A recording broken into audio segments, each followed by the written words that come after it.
c'est que l'opposition camerounaise n'a pas besoin de coalition au sens strict pour battre le candidat de la majorité présidentielle. Maintenant, la théorie intermédiaire, qui est celle de la suspicion, qui ferait qu'on pense que l'opposition elle-même travaille en faveur du candidat du RDPC et de la majorité présidentielle. Mais l'observation que je vais faire, c'est celle que faisait déjà Albert Einstein. Albert Einstein nous faisait observer qu'il est de la plus grande idiotie de faire de la même façon, dans les mêmes conditions, les mêmes choses et de s'attendre à des résultats différents.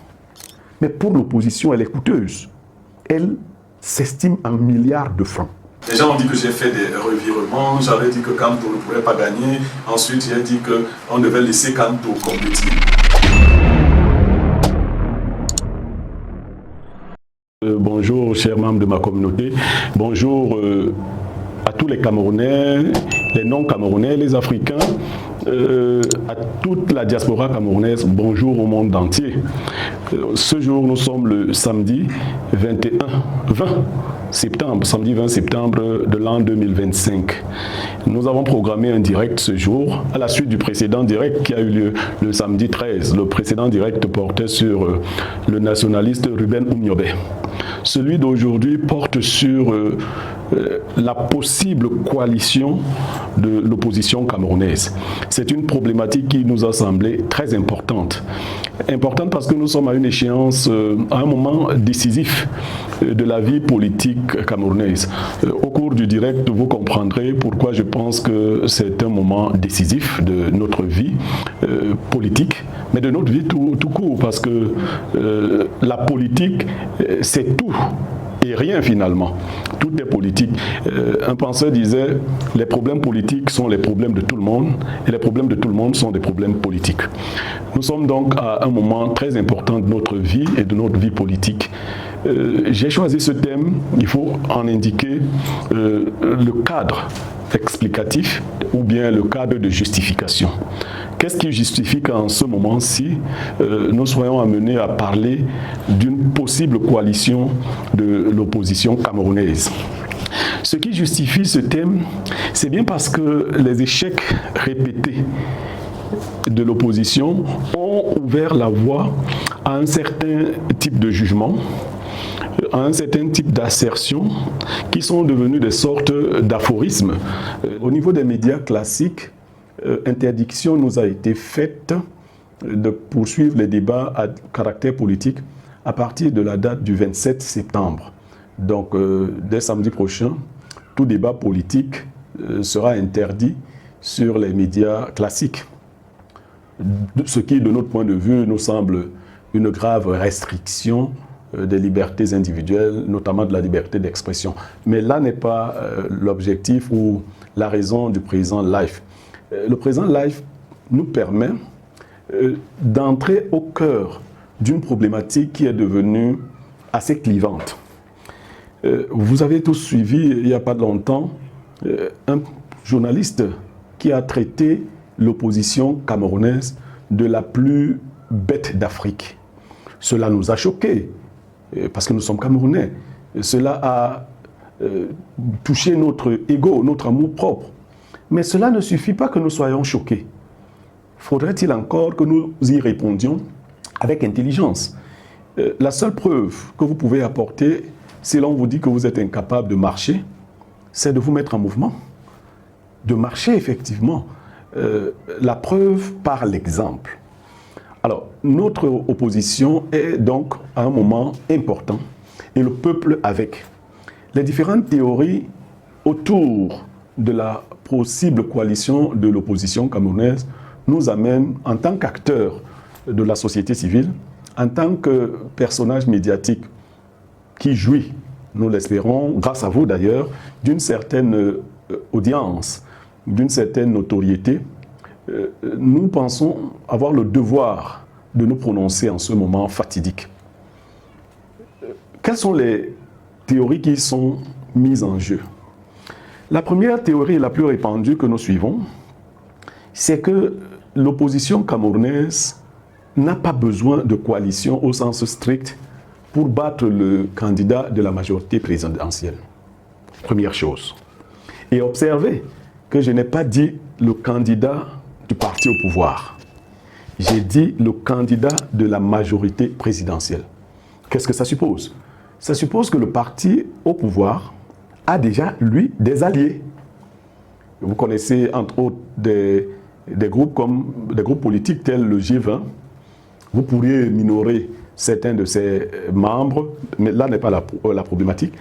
La problématique est de noter que celui qui exerce le pouvoir politique au Cameroun en la personne du président Paul Biya, et dont l'appareil politique est le RDPC, s'est cru obligé de s'entourer, a cru devoir s'entourer d'un certain nombre de partis politiques, d'acteurs de la société civile pour accompagner ou pour l'accompagner à l'élection présidentielle. Cela s'est produit en 2018 et bien avant. Cela se produira de même en 2025. On en voit déjà les signes. Deuxième théorie répandue, c'est que l'opposition camerounaise serait infiltrée, auquel cas il y aurait des difficultés à la rassembler.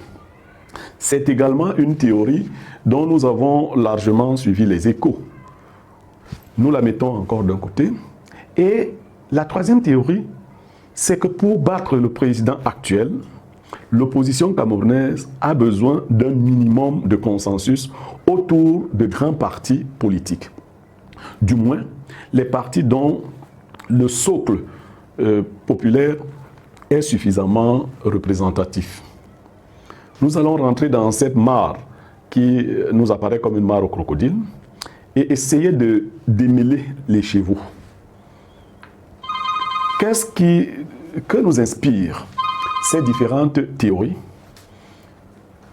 Déjà, celle du consensus qui serait obligatoire, mais à côté de ça, la possibilité qu'aurait un des candidats ou plusieurs à arriver avant le président actuel, j'ai nommé Paul Biya. Maintenant, la théorie intermédiaire, qui est celle de la suspicion, qui ferait qu'on pense que l'opposition elle-même travaille en faveur du candidat du RDPC et de la majorité présidentielle. Personnellement, j'ai eu un certain nombre de reproches de personnes qui me disent non, au lieu de développer la théorie de la coalition qui donne l'impression que vous ne croyez pas aux opposants, que vous ne mettez pas en avant le travail que certains ont fait sur le terrain et qui pourrait porter des fruits, vous donnez l'impression d'adouber une thèse développée par le parti au pouvoir, notamment les membres du RDPC et leurs affidés. J'ai eu ce reproche des partisans de certains candidats. Mais l'observation que je vais faire, c'est celle que faisait déjà Albert Einstein.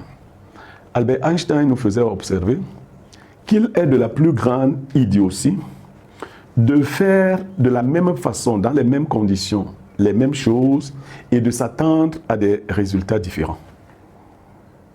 Faire dans les mêmes conditions, les mêmes choses et s'attendre à des résultats différents. Comment on peut appliquer cette théorie d'Albert Einstein? Il faut dire qu'il y a eu plusieurs tentatives de coalition de l'opposition camerounaise avant 2025. Pour ceux qui ont la mémoire, il y eut alors une coalition qui avait désigné le docteur Adamou Ndamjoya comme candidat de l'opposition. Mais il faut signaler ici que lors de cette désignation, un candidat majeur s'était retiré du groupe de travail et s'était présenté tout seul. C'est le feu Ni John Fundi du SDF. Nous en connaissons les résultats ou les conséquences.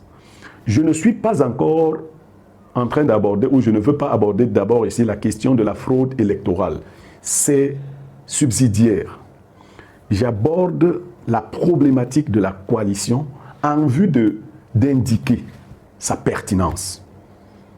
Je veux indiquer de manière claire qu'il est tout à fait pertinent que l'opposition camerounaise, à défaut de faire un consensus total, qu'elle fasse un consensus ne serait-ce que partiel, autour de certaines grandes figures. Et je dis dans ma théorie que tout membre de l'opposition qui prétend qu'il peut affronter le candidat du RDPC et la majorité présidentielle en dehors de l'idée d'une coalition représentative, et je souligne représentative, fait de la niaiserie. Je suis péremptoire là-dessus. Et nous pourrons étudier au cas par cas. C'est-à-dire que nous sommes capables de démontrer au cas par cas que ces candidats qui développent une telle théorie ne sont pas du tout sérieux, qu'ils se livrent à un jeu qui est dangereux. Nous sommes en mesure de le démontrer. Alors, pourquoi une coalition de l'opposition camerounaise serait-elle importante, sinon incontournable, inéluctable, si celle-ci ambitionne de manière sérieuse battre le président Paul Biya?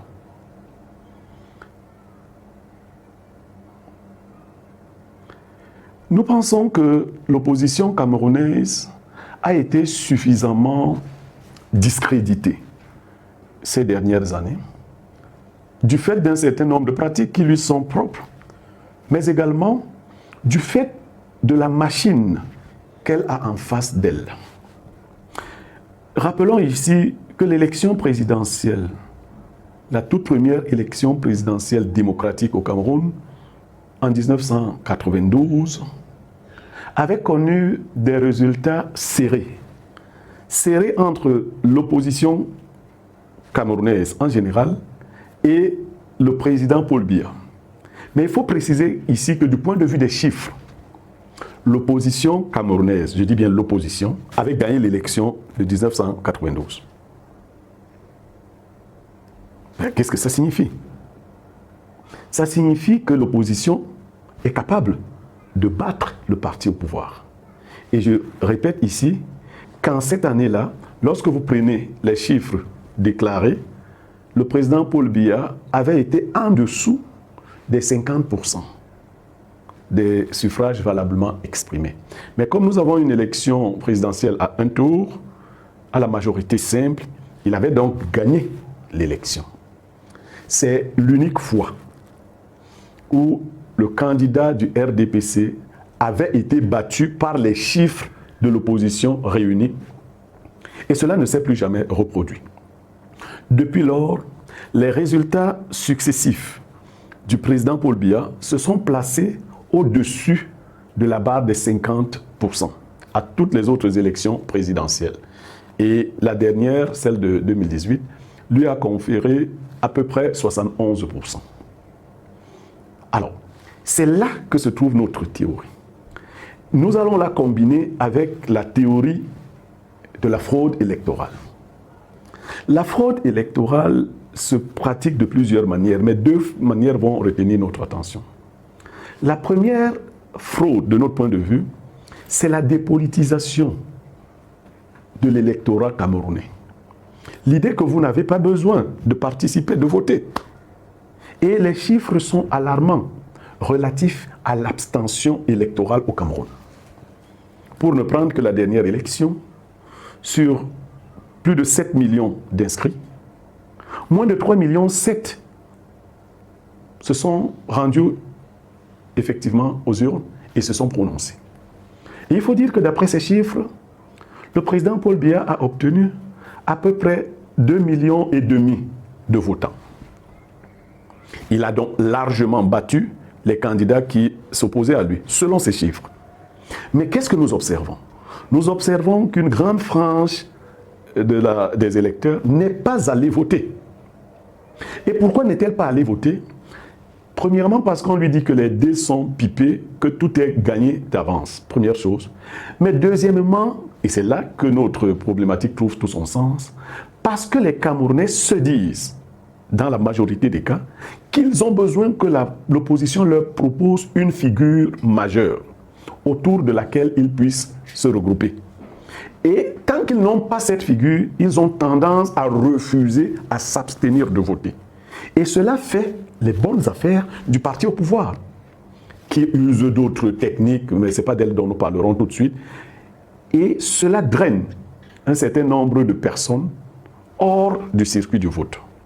Alors, plutôt que de nous opposer le fait qu'un candidat pourrait battre le candidat Paul Biya et son alliance, c'est-à-dire voilà quelqu'un qui est en position de force, mais qui trouve important de se rapprocher d'autres personnes, il faudrait dire aux opposants camerounais que puisque vous avez fait cette même chose plusieurs fois et qu'elle n'a pas marché, acceptez de faire autrement pour une fois et voyons si cette fois-là aussi ça ne marchera pas. Je ne prétends pas que ce soit une panacée, mais je dis que l'opposition s'est présentée toujours en rang dispersé et elle a toujours perdu. Pourquoi elle ne se donnerait pas la chance de se présenter aussi de manière unie et que nous voyons déjà, d'une part, l'engouement électoral du peuple, mais d'autre part, les mécanismes que le parti au pouvoir et ses alliés pourraient mettre en place cette fois-là pour gagner ou pour se déclarer vainqueur. Pourquoi l'opposition nous prive de cela? Pourquoi nous priverait-elle de cela? Pourquoi se justifier? Pourquoi ne pas le faire? Pourquoi être candidat avec la conviction qu'on ne va pas gagner, que personne d'entre nous ne va gagner, mais qu'on va participer? Il y a quelques questions qui émergent. Mis à part quelques candidats qui ont suffisamment de moyens financiers, je vais en citer quelques-uns, quelqu'un comme Akerimuna, des membres du gouvernement redevenus opposants, Issa Tiroma Bakari, Bello Bouba Maïgari, ces trois-là, mais qui d'autres? Peut-être M. Bouga, le docteur Bouga. Mais je veux dire, est-ce que ces gens-là ne se payent pas nos têtes? Qu'est-ce qui justifie qu'ils soient prêts à investir 30 millions de caution? Je ne veux pas parler de campagne électorale, qu'ils soient capables d'investir autant d'argent dans une campagne électorale ou pour la course à l'élection présidentielle, tout en sachant qu'ils ne vont pas la remporter et qu'aucun d'entre eux ne va la remporter. Aucun investisseur sérieux ne dépense son argent s'il n'est pas sûr de rentrer en possession de ce qu'il a dépensé. Vous comprendrez que j'ai une suspicion légitime. Ma première suspicion, c'est que les opposants, pour la plupart, sont financés par des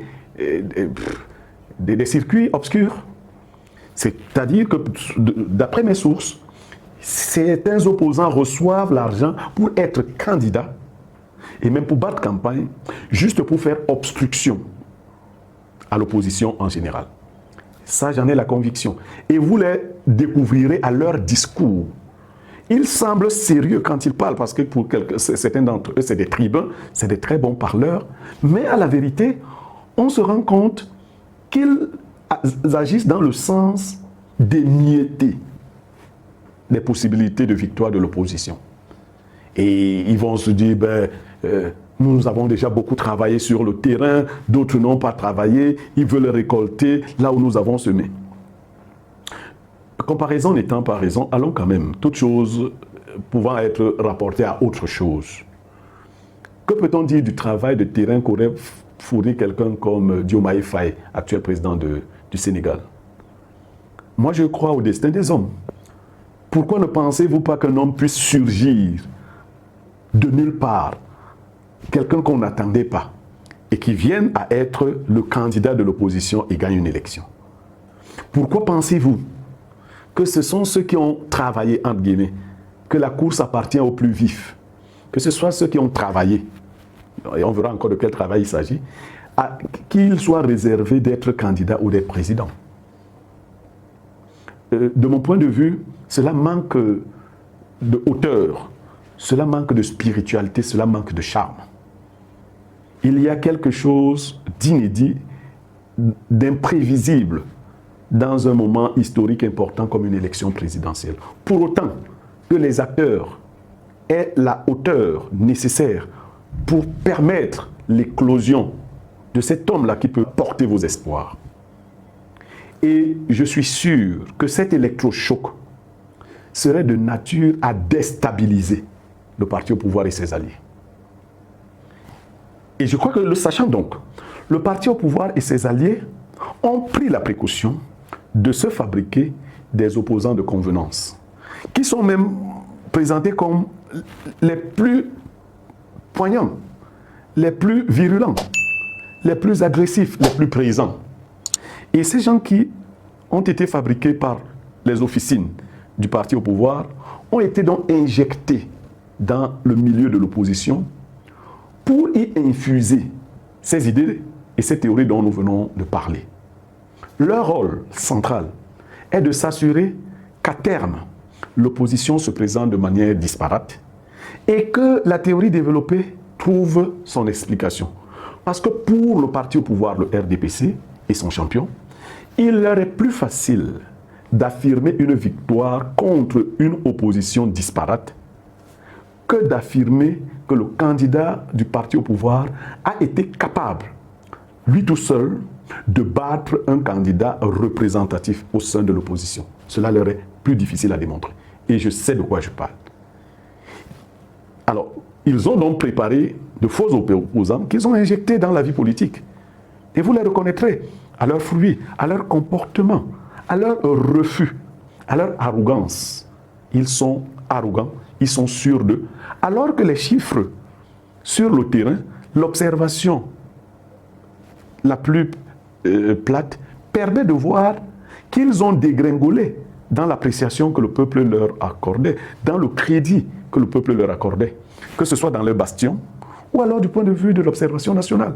Ils ont peut-être acquis quelques petits territoires du fait d'un certain nombre de mouvements, mais de manière générale, la sympathie populaire dont ils jouissaient, s'il ne faut prendre que le cas de 2018, s'est émoussée et c'est évident. Je ne veux pas stigmatiser un candidat en particulier pour ne pas l'empêcher de s'unir à l'opposition si cette coalition devait arriver. Je veux dire à tous les candidats que vous pouvez surprendre même vos maîtres, vos commanditaires. Vous pouvez rejoindre la logique populaire. Vous pouvez surprendre. Et le peuple vous en saura gré. Le peuple et la nature vous le revaudront. Vous pouvez surprendre vos maîtres d'hier. Cela me permet donc d'aborder une question qui me semble centrale.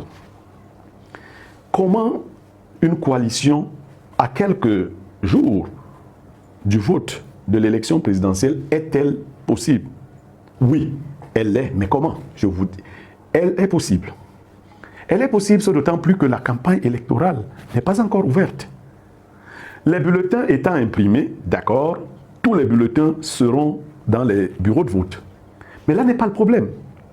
Le problème est d'informer suffisamment les masses populaires de la désignation du candidat consensuel, de vulgariser suffisamment son bulletin de vote.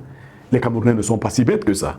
Et de les amener à comprendre que dans le jeu électoral, il y aura les autres bulletins de vote parce que c'est la loi qui le permet, mais que le candidat qui devrait être choisi a un bulletin de vote particulier qui sera présenté.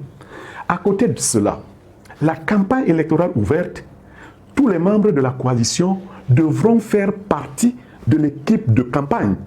Je ne veux pas entendre ici que tel, parce qu'il n'est pas candidat, va dormir chez lui ou se reposer. Non. Il est question de la vie nationale. C'est un moment important. Tous ces candidats donc devraient faire cohus autour du candidat consensuel, l'accompagner, si ce n'est de manière systématique, à tous les meetings, mais ils pourraient même, et c'est encore mieux, leur représenter dans des zones où le candidat n'aura pas forcément le temps d'arriver lui-même. Parce que 2 semaines, il faut le dire, cela n'est pas un temps suffisant pour un candidat de faire le tour de ce pays et de toucher toutes les couches. Mais abordons l'aspect le plus important, l'argent. La mutualisation des efforts, la mutualisation des moyens, la mutualisation des énergies. Une campagne électorale, à l'élection présidentielle notamment, elle est coûteuse. Je ne veux pas parler du parti au pouvoir qui a ses ressources. Mais pour l'opposition, elle est coûteuse. Elle s'estime en milliards de francs. Alors, ne serait-il pas plus pertinent que de mettre ensemble, de coaliser aussi les moyens financiers pour impacter, notamment à travers la désignation des scrutateurs en nombre suffisant, en leur donnant les moyens adéquats pour couvrir l'élection présidentielle du début à la fin, en étant même capable de constituer des relais. C'est-à-dire que dans un bureau de vote où vous pourriez en avoir 2, prévoir des personnes de substitution. Est-ce que nous avons véritablement en idée, est-ce que nous avons un souci, le souci permanent de voir les choses évoluer? Tout n'est pas joué, tout n'est pas plié. Le vote est entre les mains des dirigeants de l'opposition camerounaise. Et ces derniers doivent donner des garanties au peuple qu'ils veulent le changement. S'ils ne peuvent pas apporter ces garanties, je vous assure que l'élection présidentielle de 2025, du 12 octobre 2025, connaîtra un taux d'abstention phénoménal. Ne venez pas dire à Blériot Niemek, tu n'as pas dit aux gens d'aller voter. Non, je dis aux gens d'aller voter. Mais je dis que vous n'êtes pas sérieux, vous qui m'avez précédé dans cette affaire, parce qu'il faut le dire, j'arrive, et de manière sérieuse. Vous qui m'avez précédé dans cette affaire, vous n'êtes pas sérieux. Expliquez-moi comment vous causez entre vous. Expliquez-moi comment vous avez mis des barrières plutôt que des ponts entre vous. Quand vous vous voyez, c'est pour discuter des questions qui me semblent subsidiaires. Le code électoral, vous ne pouvez pas le changer. Vous ne pouvez pas le changer, vous n'êtes pas au pouvoir. Vous n'avez ni le pouvoir législatif, ni le pouvoir exécutif. Mais il faut obtenir l'un des deux pour pouvoir influencer la modification du code électoral. Donc vos propositions, le président de la République vous a dit dernièrement qu'elles ne lui ont même pas été transmises. Ça veut dire que quelques personnes les ont gardées dans un tiroir se moquant allègrement de vous. Mais vous pouvez changer la donne. Vous pouvez donner espoir au peuple. Vous pouvez vous unir en essayant d'évacuer les suspicions. Quelques-unes sont légitimes, mais en établissant une feuille de route. Ce serait donc le moyen et le moment de démontrer que l'unité qui a été acquise pendant l'élection présidentielle ne s'est pas totalement disloquée, mais s'est répartie dans les différents groupes d'opposition. Il serait donc merveilleux de voir une opposition qui réussirait donc non seulement à gagner l'élection présidentielle dans un système de transition, mais à gagner les élections locales. Ces élections locales qui détermineraient un certain nombre de choses. À l'occasion, je pense qu'il y a des décisions majeures qui devraient être prises. Parce que vous avez connaissance de la convocation du corps électoral pour les élections régionales. Ce que nous avons trouvé absurde. Parce que, comme vous le savez, ce sont des conseillers régionaux, ce sont des conseillers municipaux au mandat déchu qui devraient désigner pour les 5 prochaines années des conseillers régionaux nouveaux. Cela est une absurdité, mais tout est possible lorsqu'on a tous les pouvoirs. Je pense à l'occasion qu'une Assemblée nationale qui aurait toute la légitimité serait capable d'invalider une telle élection et de faire reprendre les élections régionales, tout simplement parce que la représentation régionale doit être légitime.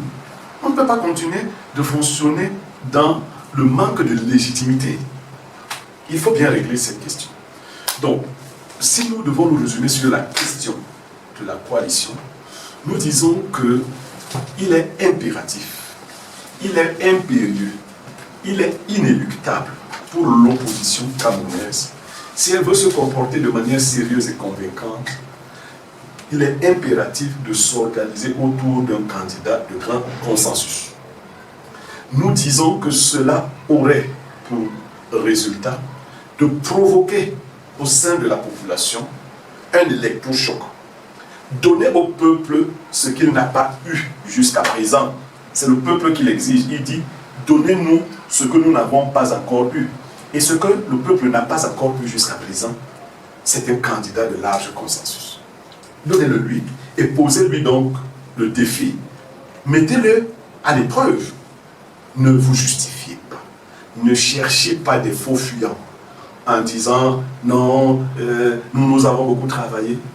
Mais dans la religion presbytérienne, protestante, que moi j'ai pratiquée, il y a une chanson qui est connue dans presque toutes les langues, notamment dans la mienne, chez les Bassa. On dit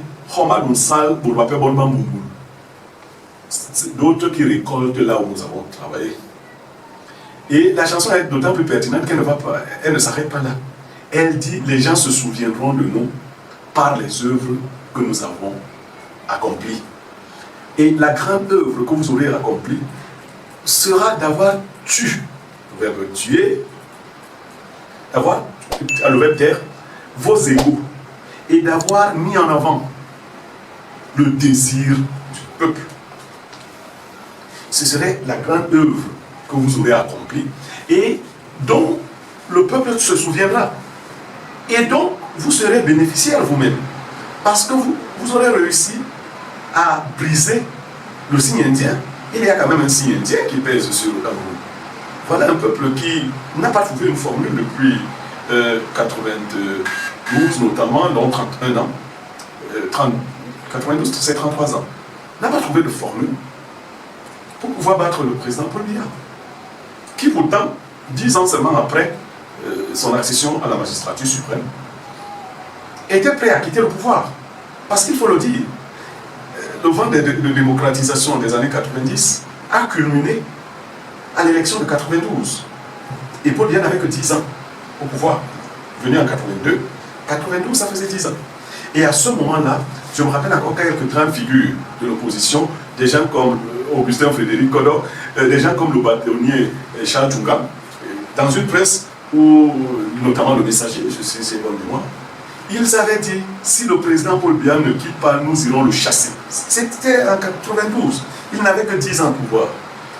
Que s'est-il passé pour que 33 ans plus tard, l'âge qu'on affecte à un grand mystique du nom de Jésus, qui n'est pas le vrai, mais ça c'est pas le problématique du jour, comment ça se fait qu'il soit né de nouveau en 92 et qu'il ait survécu 33 ans plus tard et qu'il soit en voie de prendre un mandat pour atteindre 50 ans comme chef d'État du Cameroun? Il faut nous dire, vous les opposants, comment cela s'est passé si nous ne sommes pas probablement une opposition de convenance. Si en 92, le président de la République n'a pas pris toutes les mesures et n'a pas anticipé en fabriquant ici et là des gens qui devaient être des opposants fantoches et qui devaient être des infiltrés pour venir nous tenir des discours divisionnistes, séparatistes, sectaristes et qui aujourd'hui seraient chargés de maintenir le statu quo pour justifier d'abord l'abstention massive, mais également pour justifier la victoire à venir du candidat du parti au pouvoir, le RDPC. L'heure est importante. Dans nos prochains lives, nous indiquerons les différentes articulations d'une telle coalition. Nous avons pris le temps et le soin d'observer un certain nombre de mouvements qui ont cours actuellement autour de certains opposants majeurs. Nous disons que les opposants ne doivent pas faire comme si la politique telle qu'elle se fait au Cameroun est une nouveauté. On a toujours vu des défections dans les partis au pouvoir. Et les gens disent tel est un traître, tel... Non. Mais la politique est bien l'univers de la traîtrise. Et la traîtrise à laquelle nous nous attendons aujourd'hui, c'est bien celle des anciens membres du gouvernement qui pourraient trahir ou qui devraient trahir leur maître d'hier. Parce qu'il faut se le dire, si ces deux mastodontes qui sont sortis par exemple du gouvernement de Paul Biya, j'ai nommé Bello Maïgari, second dans l'ordre de sortie, et Issa Tiroma Bakari, premier dans l'ordre de sortie. Si ces deux mastodontes ne venaient pas à accompagner un mouvement de coalition, celui-ci ne pourrait pas porter de grands fruits. D'autant plus que le candidat qui avait le faciès le plus important dans l'opposition, j'ai nommé le professeur Maurice Kamto, a été écarté.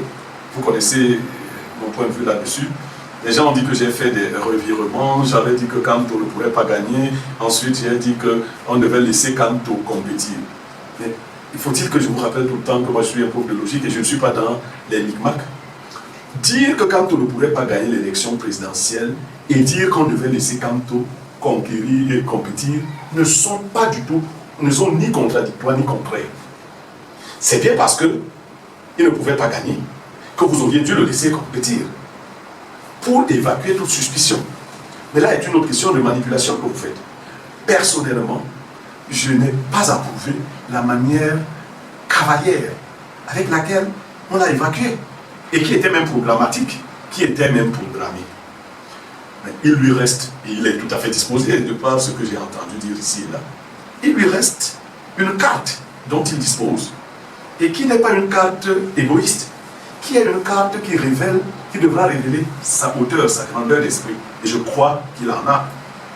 Celle qui consisterait à indiquer, s'il n'a pas pu être candidat lui-même, un candidat qui pourrait faire le job. Je pense que le moment est venu, et ce moment est très important, pour que l'opposition réfléchisse dans les jours qui suivent à se mettre ensemble pour une victoire de l'opposition. Je vous remercie pour ce live que vous avez suivi, et comme à l'accoutumée, nous prendrons les dispositions nécessaires pour que vous ayez une version plus raffinée, mieux travaillée sur notre chaîne YouTube Pierre Dédé officiel, et également pour annoncer suffisamment à temps les lives à venir. Je vous remercie.